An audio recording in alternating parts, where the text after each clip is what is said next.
السلام علیکم ورحمۃ اللہ وبرکاتہ۔ الحمد للہ وحدہ والصلاة والسلام علی من لا نبی بعد، اما بعد فاعوذ باللہ من الشیطان الرجیم، بسم اللہ الرحمن الرحیم۔ قال النبی صلی اللہ علیہ وسلم صلوا کما رأیتمونی اصلی۔ نبی کریم صلی اللہ علیہ وسلم نے ارشاد فرمایا، نماز ایسے ادا کرو جیسے مجھے نماز پڑھتا ہوا دیکھتے ہو۔ گزشتہ چند ایام سے ہم نماز کی فضیلت و اہمیت کے متعلق عرض کر رہے تھے۔ آج ہم حضرت ابو حمید سعدی رضی اللہ تعالیٰ عنہ کی حدیث کا خلاصہ بیان کریں گے۔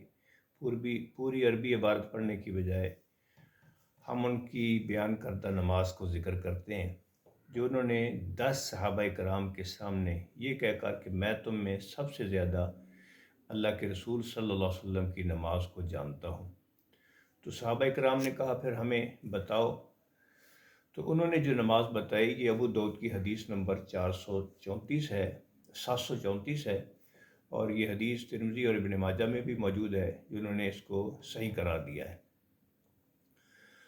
ابو حمید سعدی رضی اللہ تعالیٰ عنہ فرماتے ہیں کہ نبی کریم صلی اللہ علیہ وسلم جب نماز کے لیے تشریف لاتے تو اللہ اکبر کہہ کر اپنے ہاتھ کندھوں کے برابر، اور ایک روایت میں کانوں کی لو کے برابر بھی ہے، آپ صلی اللہ علیہ وسلم اللہ اکبر کہہ کر دونوں ہاتھ اٹھاتے اور پھر اس کو اپنے سینے پر باندھ لیتے۔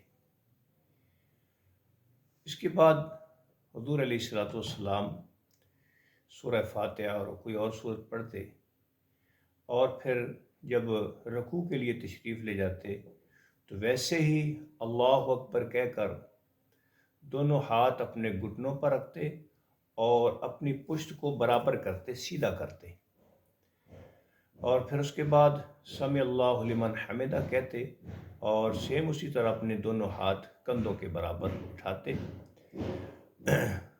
اور پھر اطمینان کے ساتھ کھڑے ہوتے، اور پھر سجدہ کے لیے تشریف لے جاتے تو آپ صلی اللہ علیہ وسلم اطمینان کے ساتھ سجدہ فرماتے، پھر اللہ اکبر کہہ کر اٹھتے اور درمیان میں آرام کے ساتھ جلسہ فرماتے، اور پھر دوسرا سجدہ فرماتے، اور جب سجدے سے اٹھ کر بیٹھتے تو اپنے بائیں پاؤں پر بیٹھتے اور دائیں پاؤں کو کھڑا کرتے۔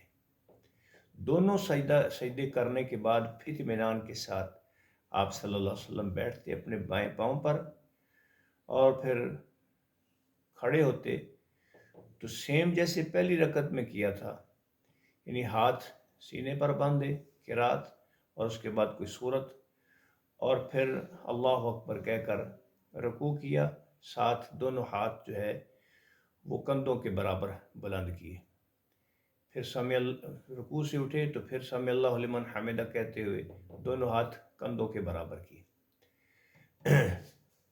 رکوع کرنا ہے تو اپنی پشت کو سیدھا رکھنا ہے، اسی طرح رکوع سے اٹھنا ہے تو اطمینان کے ساتھ اٹھنا ہے، پھر پہلا سجدہ کیا ہے اطمینان کے ساتھ سجدہ کرنا ہے، اور پھر اسی طرح دونوں سجدوں کے درمیان اطمینان کے ساتھ بیٹھنا ہے۔ دوسرے سجدے کے بعد آپ اپنے بائیں پاؤں پر بیٹھ جائیں گے اور دائیں پاؤں جو ہے وہ کھڑا کریں گے، انگلیوں کا رخ جو ہے وہ قبلہ کی طرف ہوگا۔ دوسری رکعت کے بعد تشہد پڑھنے کے بعد جب کھڑے ہوں گے تو پھر آپ نے اللہ اکبر کے ساتھ جو ہے اپنے دونوں ہاتھ جو ہے وہ کندھوں کے برابر بلند کرنے ہیں، جس کو رفع الیدین کہتے ہیں، یعنی دونوں ہاتھوں کا اٹھانا۔ یہ عمل نبی کریم صلی اللہ علیہ وسلم نے پوری زندگی فرمایا۔ پھر اس کے بعد جب تشہد میں بیٹھتے، آخری تشہد میں بیٹھتے تو اپنا بائیں پاؤں جو ہے وہ نکال لیتے دائیں پاؤں کے ٹانگ کے نیچے سے، اور اپنی پشت پر بیٹھتے، اور پھر تشہد پڑھتے، درود شریف پڑھتے اور دعائیں پڑھتے، اور پہلے دائیں جانب سلام پھیرتے اور پھر بائیں جانب۔ یہ حضرت ابو حمید سعدی رضی اللہ تعالیٰ نے 10 صحابہ کرام کے سامنے یہ طریقہ بیان کیا، اور ان 10 کے 10 اصحاب رسول نے اس بات کی تصدیق کی کہ ہاں نبی علیہ السلام کی نماز ایسے ہی تھی۔ اب ہم آنے والے دروس میں الگ الگ جیسے آمین بالجہر کا مسئلہ ہے، رفع الیدین کا مسئلہ ہے، اور اسی طرح فاتحہ خلف الامام ہے، اور دیگر جو مسائل ہیں وہ دلائل کے ساتھ انشاءاللہ بیان کرتے رہیں گے۔ اللہ ہماری نمازیں ایسے فرمائے جو اب آپ دیکھنا چاہتے ہیں خود دیکھو نبی علیہ السلام نے یہ نماز پڑھی ہے کہ نہیں۔ ابو داؤد کی حدیث نمبر 734 ہے، خود پڑھو دیکھو، یہ نبی علیہ السلام کی نماز کا مسنون طریقہ تھا۔ اللہ تعالیٰ سنت کے مطابق نمازیں ادا کرنے کی توفیق عطا فرمائے۔ اختلافی امور سے نکل کر خود نماز نبی علیہ السلام کی سیکھو، حدیث میں موجود ہیں۔ اللہ عمل کی توفیق عطا فرمائے۔